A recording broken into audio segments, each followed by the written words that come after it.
மகர ராசி பெண்கள் கணவர்கிட்ட கொஞ்சம் கவனமா இருக்கணும். என்னங்க அவர்ட்ட எப்படி கவனமா இருக்கிறது? அவரை தானே என் லைஃப்க்கே நான் சூஸ் பண்ணியிருக்கேன் லைஃப் பார்ட்னரா. அவர்ட்ட போய் கவனமா இருக்க சொல்றீங்களேன்னு கேட்டிங்கன்னா, இந்த ஒரு குறிப்பிட்ட மாதம் கொஞ்சம் பட்டும் படாமலும் இருந்துக்கிறது, ரொம்ப இன்வால்வ் ஆகாம இருக்கிறது, அவர் மண்டை போட்டு பிக்காம நீங்களும் உங்க மண்டையை பிச்சுக்காம இருந்துக்கிறது நல்லது. நான் நீ என்ன அட்டாக் பண்ணுங்கிறத நான் உனக்கு காட்டினா தானே நீ என்ன அட்டாக் பண்ணுவேங்கிற மாதிரி தன்னைத்தானே ரொம்ப க்ரூம் பண்ணிட்டு மெருகேற்றிக்கிட்டு தன்னை ரொம்ப ஒரு ப்ரொடெக்டடாக வச்சுக்கக்கூடிய ஒரு அமைப்பு மகர ராசி பெண்களுக்கு ரொம்ப காலத்துக்கு அப்புறம் இப்போ கிடைக்க போகுது. இந்த ஒரு பழக்க வழக்கம் மகர ராசி பெண்களை இந்த ஜூன் மாதம் இவங்க ஆரம்பிக்கிறாங்க. ஸோ இது வந்து வாழ்நாள் முழுக்க இவங்களை வந்து நல்ல வழி நடத்த போகுது. அப்படின்னா லோ செல்ஃப் எஸ்டீம் இருக்கும். மகர ராசி பெண்களுக்கு பிளாக் கலர் ரொம்ப லக்கியாக இருக்கும். ஸோ அதிகமாக பிளாக் கலர் வியர் பண்ணிக்கிறது நல்லது. முடி கருப்பு தானே மேம் அப்படின்லாம் நீங்கள் கேட்கக்கூடாது. அது இயற்கையான ஒரு விஷயம். இப்போ கல்யாணம் ஆக போகுது, ஃபியான்சிஸ் ஃபோன் மூலியமாக பேசிகிட்டு இருக்கிறீங்கன்னா ஃபோனில் கவனமாக இருக்கும். தேவையில்லாத பேச்சுவார்த்தைகள்லாம் கொஞ்சம் அவாய்ட் பண்ணிக்கிறது நல்லது. என்னதான் இருந்தாலும் 2ல் ராகு இருக்கார். மேம் அடுத்ததா மகர ராசி பெண்களுக்கு இந்த ஜூன் மந்த் எப்படி இருக்க போகுது மேம்? என்னென்ன சர்ப்ரைஸ்லாமும் இருக்கீங்க? வார்த்தையெல்லாம் நிறைய பிரச்சனைக்கு ஆட்பட்டிருப்பாங்க மகர ராசி பெண்கள். ஏதோ ஒன்று சொல்ல போய் ஆப்போசிட்டில் இருக்கிறவங்க ஏதோ ஒன்று புரிஞ்சுக்கிட்டு சண்டை போடுறது, அல்லது நல்லது தான் சொன்னாலுமே இவங்ககிட்ட என்ன நெகட்டிவ் இருக்கோ அது ஆப்போசிட்டில் இருக்கிறவங்க குத்தி காமிக்கிறது. யார்கிட்ட ரொம்ப க்ளோஸாக இருக்கிறாங்களோ அவங்கக்கிட்ட தான் இந்த பிரச்சனையை இவங்க அதிகமாக ஃபேஸ் பண்ணியிருப்பாங்க. இதுக்கெல்லாம் 2ல் இருந்த ராகு பகவான் தான் காரணம். இப்போ குருவுடைய பார்வை ராசி மேலே விழுது. நம்மளை ஒழுங்குபடுத்தி இருக்கும்போது சுற்றி இருக்கிற யாராலும் நம்மளை அட்டாக் பண்ண முடியாது. நான் நீ என்ன அட்டாக் பண்ணுங்கிறத நான் உனக்கு காட்டினா தானே நீ என்ன அட்டாக் பண்ணுவேங்கிற மாதிரி தன்னைத்தானே ரொம்ப க்ரூம் பண்ணிட்டு மெருகேற்றிக்கிட்டு தன்னை ரொம்ப ஒரு ப்ரொடெக்டடாக வச்சுக்கக்கூடிய ஒரு அமைப்பு மகர ராசி பெண்களுக்கு ரொம்ப காலத்துக்கு அப்புறம் இப்போ கிடைக்க போகுது. ஸோ குரு பார்வை ராசி மேலே விழுறதுங்கிறது ரொம்ப விசேஷம். ராசி மேலேயும் விழுது, ராசிநாதன் சனி மேலேயும் விழுது. ஸோ ஜூன் மாதம் அப்படிங்கிறது ரொம்ப விசேஷமா இருக்க போது. சந்திரனும் 10ஆம் இடத்துல இருக்கிறாரு. அப்போ நிறைய ஒரு புது தொழிலுக்குள்ள இன்வால்வ் ஆகிறது, புதிய தொழிலை வந்து அடுத்த கட்டத்துக்கு கொண்டு போகிறது, ஒரு தொழில் ஆரம்பிச்ச உடனே அதுல ஒரு நல்ல லாபத்தை பாக்குறது, இந்த மாதிரி நிறைய நல்ல அமைப்புகள் மகர ராசி பெண்களுக்கு இருக்கு. ஓகே ஓகே சொல்றத பார்த்தா செல்ஃப் க்ரூமிங் நிறைய இருக்கு போல இருக்கு. 100% அது சைக்கலாஜிக்கலா இருக்கட்டும், எமோஷனலா இருக்கட்டும், ஃபினான்ஷியலா இருக்கட்டும், நல்ல தன்னை தானே மெருகேத்துப்பாங்க. ஓகே ஓகே ஸோ இந்த மந்த்ல இருந்து புதுசா ஒரு ஹேபிட் அவங்க பண்ணா அப்படின்னா அது அவங்க லைஃப்க்கு ரொம்ப நல்லா இருக்கும்னா என்ன ஹேபிட் பண்ணலாம் மேம் ஜூன் மந்த்ல இருந்து? இந்த ஒரு பழக்க வழக்கம் மகர ராசி பெண்களை இந்த ஜூன் மாதம் இவங்க ஆரம்பிக்கிறாங்க. ஸோ இது வந்து வாழ்நாள் முழுக்க இவங்களை வந்து நல்ல வழி நடத்த போகுது. அப்படின்னா லோ செல்ஃப் எஸ்டீம் இருக்கும். ஓகே. மகர ராசிக்கு பொதுவாகவே இருக்கும். அந்த லோ செல்ஃப் எஸ்டீமை கொஞ்சம் மாத்திக்கணும். நிறைய விஷயங்களை இவங்க எழுத ஆரம்பிக்கணும். ஏன் நீங்க எழுத சொல்றீங்கன்னு கேட்டீங்கன்னா, புதன் யோகாதிபதி, 6ஆம் அதிபதியாகவும் புதன் இருக்கிறாரு.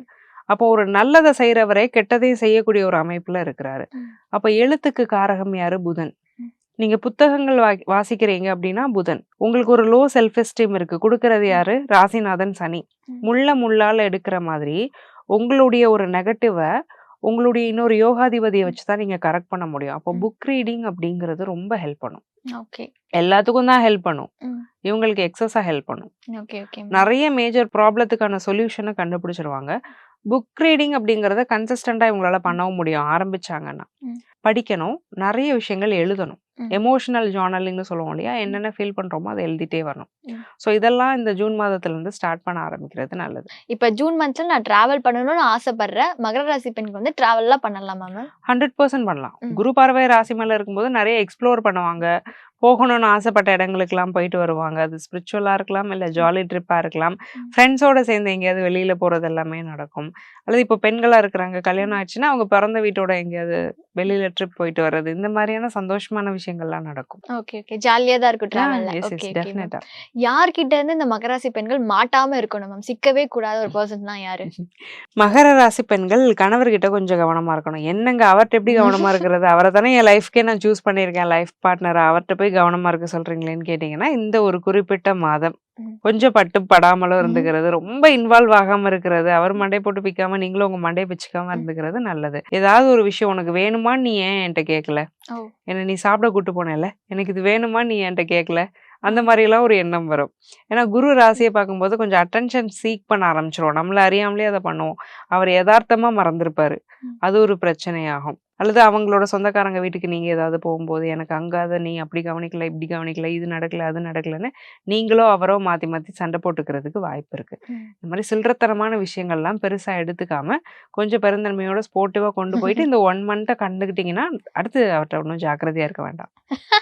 1 மாசம் கொஞ்சம் கவனமா இருக்கணும் ஆமா. ஹஸ்பண்ட் கிட்ட. Okay, okay ma'am. ஸோ இந்த மந்த்ல உங்களோட லக்கி கலர், லக்கி நம்பர் ஏதாவது இருக்கா மேம்? மகர ராசி பெண்களுக்கு ம். பிளாக் கலர் ரொம்ப லக்கியா இருக்கும். ஸோ அதிகமா பிளாக் கலர் வியர் பண்ணிக்கிறது நல்லது. ம். முடி கருப்பு தானே மேம் ம். அப்படின்லாம் நீங்க கேட்கக்கூடாது. அது இயற்கையான ஒரு விஷயம். ஸோ இயற்கையான விஷயங்களுக்கு வந்து நிறம், சுவை, குணம் எல்லாமே டிஃபால்ட்டா இருக்கும். நம்ம ம். அதில ஒண்ணும் பண்ணி கொண்டு வரதில்ல. ஸோ கருப்பு நிற ஆடைகளா இருக்கலாம். கையில அதிகமா வச்சிருக்க ஹேண்ட் பேக், பர்ஸ் இது ஏதாவது ம். பிளாக்ல வச்சுக்கிறது ரொம்ப நல்லது. காஜல் போட்டாலும் கருப்பு தானே மேம். அது கூட ஓகேவா?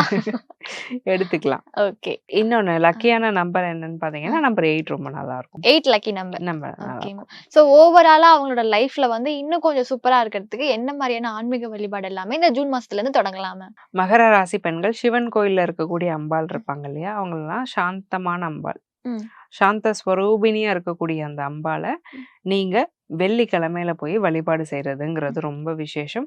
பிரதோஷம் நடக்குதுன்னா, பிரதோஷத்துக்கு அபிஷேகத்துக்கு நல்லெண்ணெய் வாங்கி குடுக்குறது ரொம்ப விசேஷம். ஆன்மீக பரிகாரம் சொன்னீங்க மேம். அதே மாரி மகர ராசி பெண்களுக்கு வாழ்வியல் பரிகாரம் ஏதாவது இருக்கா மேம்? டெஃபினட்டா இருக்கு. மகர ராசி பெண்கள் ஒவ்வொரு சனிக்கிழமையும் நல்லெண்ணெய் வச்சு குளிச்சு இருக்கிறதுங்கிறது ம். ரொம்ப விசேஷம். ம். ஸோ நல்லெண்ணெய் சனியுடைய காரகம். சனிக்கிழமை சனியுடைய நாள். ம். ஸோ, அதனால இந்த குறிப்பிட்ட நாள்ல நல்லெண்ணெய் வச்சு குளிச்சுக்கிட்டே வந்தீங்கன்னா, அதுவே ஒரு நல்ல விசேஷமா இருக்கும். இரும்புல ஏதாவது ஒண்ண கையில வச்சுக்கோங்க. ம். அல்லது இரும்பு சம்மந்தப்பட்ட பொருட்கள யாருக்காவது தானம் பண்றது ரொம்ப நல்லது. இப்ப இந்த மகர ராசி பெண்களுக்கு வந்து ரொம்ப நாளாவே இந்த கல்யாணம் நடக்குமா அப்படின்னு ஒரு வெயிட்டிங்ல இருந்திருப்பாங்கல்ல மேம். இந்த வெயிட்டிங்க்கு ஏதாவது கமா போட்டு ஓகே கன்ஃபார்ம் அப்படின்ற மாரி ஏதாவது இருக்கா மேம்? 7ஆம் இடத்துக்கு அஃப்கோர்ஸ் குரு வந்துட்டாரு இல்லையா? ஆ. ராசியவே பார்க்குறாரு. கண்டிப்பா திருமணம் நடந்துரும். ம். இந்த மாதம் குறிப்பா 7ஆம் அதிபதி சந்திரன் எங்க ம். இருக்காருங்கிறதையும் பார்க்கணும். விருச்சிகத்துல ம். உட்கார்ந்திருக்கிறாரு. அந்த சந்திரன குருவும் பார்த்துட்டாரு. ம். அப்ப குரு 7ல உட்கார்ந்து 7ஆம் அதிபதியே பார்த்துட்டதுனால, திருமணத்துக்கான சாத்தியக்கூறுகள் 100க்கு 100% இருக்கு. ம். இப்ப திருமணத்துக்கு ரெடி அப்படின்னு இருக்க பெண்களுக்கெல்லாம் மாப்பிள்ளை ஃபிக்ஸ் ஆயிரும். ஓகே. ஸோ ரெடியா தான் இருக்கு ஆமா. அந்த எல்லாமும். அளவுக்கு யோகமா இருக்கு. நல்ல திருமண ம். வாழ்க்கை. நல்ல ஒரு ம். மேட்சிங்கிறது கிடைக்கிறது. ஆனா என்னன்னா, இப்ப கல்யாணம் ஆகப்போது ஃபியான்சிஸ் ம். ஃபோன் மூலியமா பேசிட்டு இருக்கிறீங்கன்னா, ஃபோன்ல கவனமா இருக்கணும். ஓகே. தேவையில்லாத பேச்சுவார்த்தைகள்லாம் கொஞ்சம் ம். அவாய்ட் பண்ணிக்கிறது நல்லது. என்னதான் இருந்தாலும் 2ல ராகு இருக்காரு. ஓகே. அத கொஞ்சம் கவனத்துல வச்சுக்கிறது நல்லது. பெரிய பிரச்சனையெல்லாம் வரப்போறதில்ல. சின்ன ம். சின்ன மனஸ்தாபங்கள் வந்து நீங்கும். ஃபோன் கால்ல. எஸ். Okay ma'am. எத்தன நாள் அப்படி சொல்றீங்க மேம்? கல்யாணமும் கைகூடும். பட் இதுல கொஞ்சம் ஜாக்கிரதையா இருக்கணும்னா எதனாலயா இருக்கும் மேம்? 2ஆம் இடம்ங்கிறது ஆ. கம்யூனிகேஷன். ஓகே. வெர்ச்சுவல் கம்யூனிகேஷன் அப்படிங்கிறது ம். ராகு. ம். ராகு வந்து வெர்ச்சுவல் கம்யூனிகேஷனுக்கு ம். காரகமான கிரகம். ம். ஸோ 2ல இருக்கும்போது கண்டிப்பா ஏதாவது ஒரு கலக்கத்தையும், குளறுபடியும் அவர் பங்குக்கு அவர் பண்ணிட்டு இருப்பாரு. ஓகே. அதனால அதுல கொஞ்சம் கவனமா இருக்கணும். Okay, okay ma'am. இப்போ ஓவராலா மகர ராசி பெண்களுக்கு இந்த ஜூன் மந்த்துக்கு அவுட் ஆஃப் 10க்கு எவ்வளவு தருவீங்க மேம்? 9 out of 10. 9 சூப்பரா கண்டிப்பா. தான் இருக்கு. டெஃபினட்டா. Okay. Thank you ma'am. Thank you Anu.